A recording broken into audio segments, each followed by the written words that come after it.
What replaced satisfaction wasn't rest, it was restlessness. It was that sense that this wasn't enough. Identity built on achievement is fragile. Why? It requires constant validation, constant wins, constant forward progress. So here's the hardest question I have for you today. Who are you when you're not achieving? Not theoretically, but actually. As long as we're climbing, we don't have to ask where the ladder is going. As long as we're winning, we don't have to ask whether the game matters.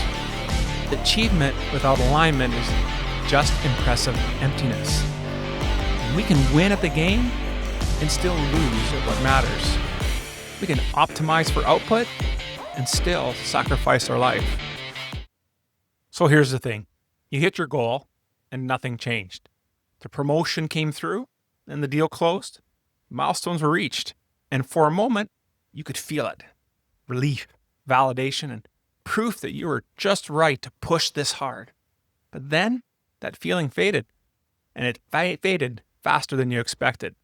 And what you're left with isn't satisfaction. It's just the next thing. It's another goal. It's another target. It's another mountain to climb. And because the win didn't give you what you thought it would, and you can't quite name what's missing, it's what this episode is really all about. And it's what happens when success stops feeling like success and why achievement sometimes lands hollow. So let's start with something more specific. Think about the last significant win that you had. Maybe it was a promotion, the revenue milestone, or the recognition, whatever it was. Now think for a moment about after that happened. Not about the moment during, when you were celebrating and when people were congratulating you, but when it felt real. The moment after, when you were alone and the noise had died down and when it was just you and the achievement. How long did the feeling last? Did it last a day? A few hours? Maybe only a few minutes? And what replaced it? For most men, the answer is uncomfortable. What replaced satisfaction wasn't rest. It was restlessness. It was that sense that this wasn't enough, that there's more to accomplish, that I can't stop now. This is not because we're greedy and not because we're ungrateful, but because the achievement didn't provide what we expected it to provide. So of course we thought reaching the goal would feel different. It would be more complete and more settled and be more like an arrival. But it didn't feel like an arrival. It felt more like a checkpoint. Just another marker on the road that has no end. And there's the question that most men truly avoid. If achieving the thing you work toward doesn't actually satisfy us, what's the point of the next thing? Most of us don't slow down long enough to ask that question. We just set the next goal because moving forward towards something just feels better than stopping to notice the arrival didn't feel like we thought it would. So here's something for us to consider. What did you expect to feel when you achieved your goal? And why isn't it showing up? It's a good question. Let's go a little deeper. We were taught that success is supposed to provide us with something. Not just the money and not just the recognition, but something internal. Proof that we are enough. Proof that made us feel that we made the right choices. Proof that the sacrifices were actually worth it. Proof that we're the man that we've been trying to be. And for a while, success delivered on that. With each win, we just reinforced that story, that we're on the right track and we're doing what we're supposed to be doing, that we're building something that matters. But at some point, success stopped providing that feeling. You're not sure what happened. See, because we're still achieving and the wins are still coming. But they're not landing in the same way. They're not giving us the same feeling that they used to give us. And so what do? We chase bigger wins. We think, maybe the next one will feel the way the early ones felt. Maybe this next level will provide what the last level didn't. Maybe if I just achieve a little bit more, the satisfaction will arrive. But of course, it doesn't. Because success never really actually provided what we thought it would provide. What success provided was a distraction. It gave us something to focus on, something that we could measure, something external that led us to avoid these internal questions. Questions like, am I building a life I actually want, or just a resume that looks impressive? Am I building or becoming the man I want to be, or just the man who achieves things? Am I truly connected to what matters, or just efficient at what's being measurable? Success lets us defer those questions because as long as we're winning, we don't have to ask those, do we? But now that the wins aren't working anymore and the questions are still there, they're louder than ever. So let's consider this for a moment. What were we expecting success to resolve that it hasn't? That's another great question. And here's where it gets harder. Somewhere along the way, we built our identity around achievement. It wasn't intentionally, maybe. Not consciously, maybe. But practically, maybe. And regardless, what ultimately happened was this. Our worth became tied to our output. Our value became tied to our performance. Our sense of self became tied to what we accomplish. And that worked until it didn't. Because identity built on achievement is fragile. Why? It requires constant validation, constant wins, constant forward progress. Because the moment that we stop achieving, the identity starts to crack. And there's the problem. We can't stop achieving. Not because we don't want to, but because our sense of self depends on it. Because if we're not that high performer, who are we? If we're not the guy who wins, what's our value? If we're not building, achieving, advancing, then what are we doing? And very likely, we don't have an answer to that question.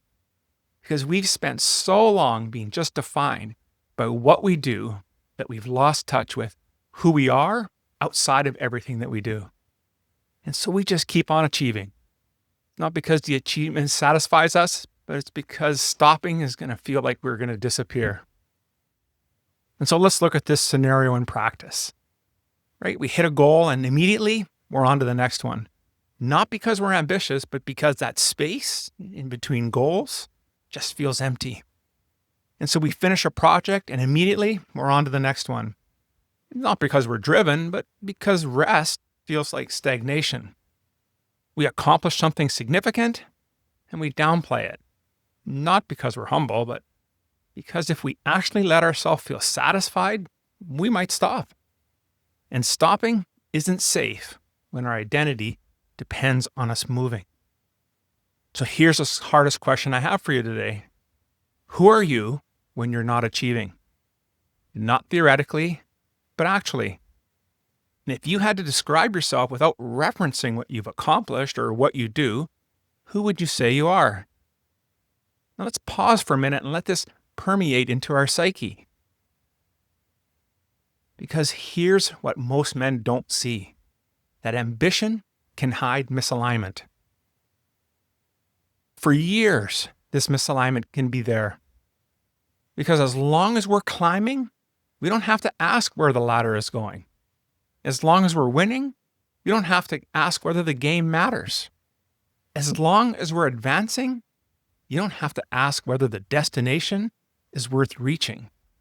Because ambition gives you forward motion, and forward motion feels like progress, even when it's not. Because progress towards the wrong thing isn't progress, it's just expensive drift.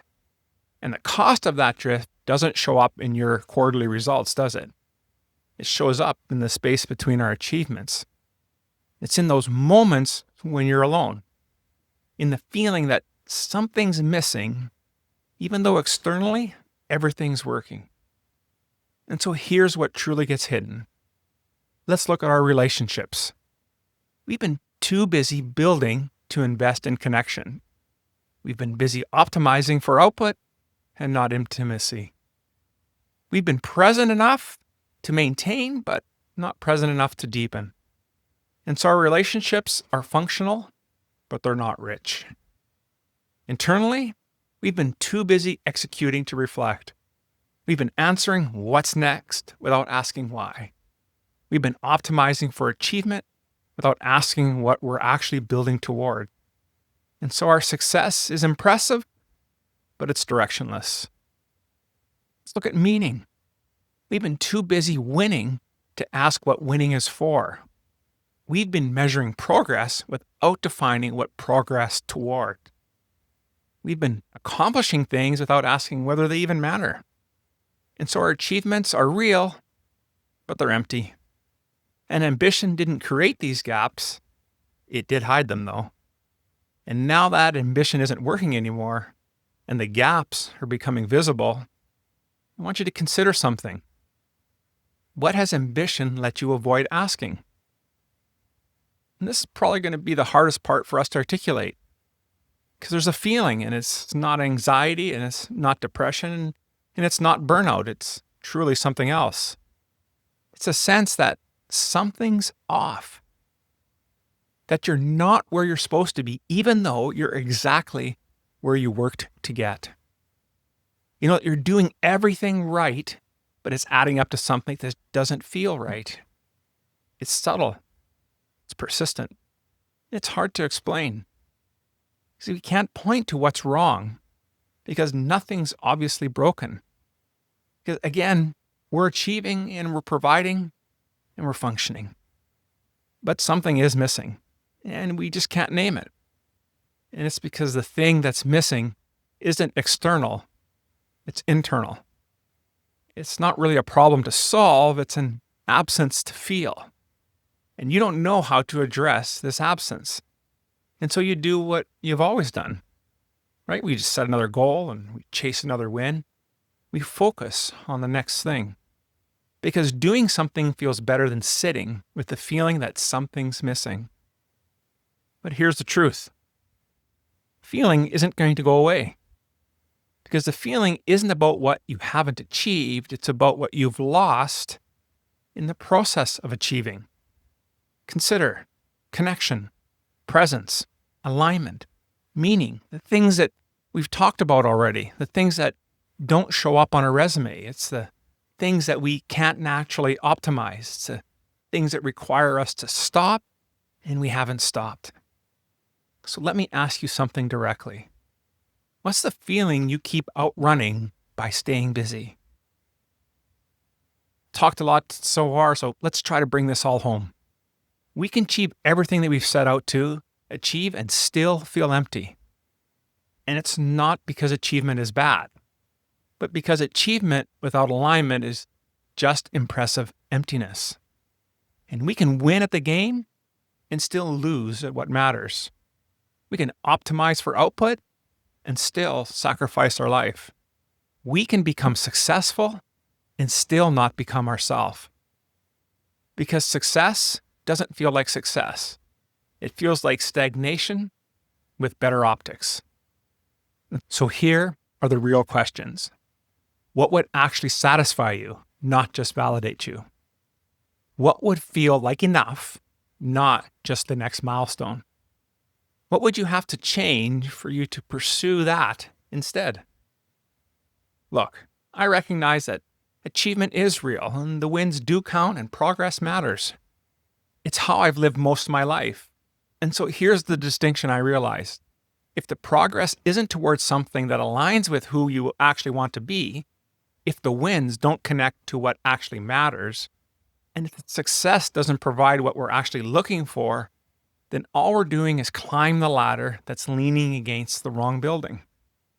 And the higher that we climb, the more visible the misalignment becomes. So there comes a choice.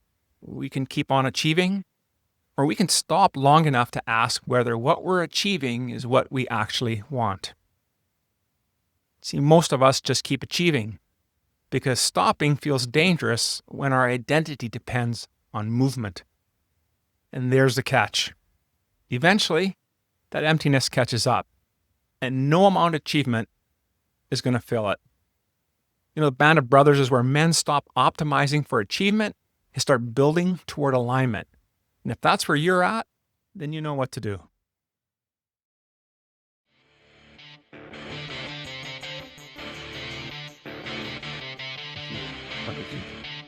Thank you for listening to the Revolutionary Man podcast. Are you ready to own your destiny? To become more the man you are destined to be? Join the brotherhood that is The Awakened Man at theawakenedman.net and start forging a new destiny today.